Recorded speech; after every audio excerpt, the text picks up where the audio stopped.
लोकसभा चुनाव ने भारतीय जनता पार्टी को बुरी तरह से हिलाकर रख दिया है।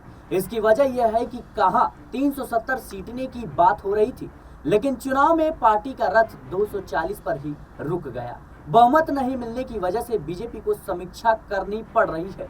इसके साथ ही उससे जुड़े राष्ट्रीय स्वयं सेवक संघ यानी आरएसएस ने भी समीक्षा बैठक कर ली है। इसमें उन वजहों पर चर्चा की गई है जिनकी वजह से यूपी में भारतीय जनता पार्टी का प्रदर्शन बेहद ही खराब रहा। दरअसल उत्तर प्रदेश के लखनऊ में आरएसएस की समीक्षा बैठक हो रही है। पूर्वी क्षेत्र के संघ पदाधिकारियों की 4 दिनों की बैठक का आयोजन यहां किया गया है। इस बैठक का गुरुवार 27 जून को दूसरा दिन है। बैठक में शाखाओं के विस्तार पर जोर दिया गया है। संघ चाहता है कि वह दलितों और पिछड़ों पे पैठ बढ़ाने की राजनीति पर काम करे। माना जा रहा है कि इस बार यूपी में बीजेपी की हार की सबसे बड़ी वजह दलित पिछड़ों के वोट बैंक का खिसकना रहा है।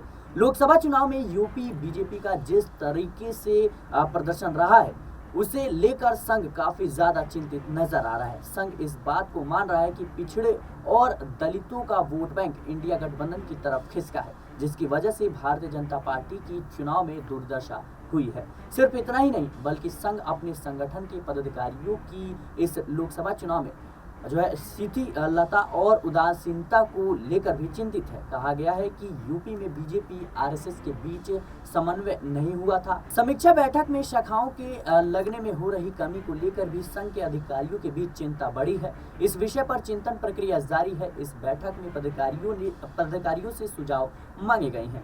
आरएसएस ने सामाजिक समरसता बढ़ाने पर जोर दिया है। बैठक के पहले दिन में संघ की पूर्वी क्षेत्र के अवध, काशी, गोरख और कानपुर प्रांत के क्षेत्रीय पदाधिकारी शामिल हुए।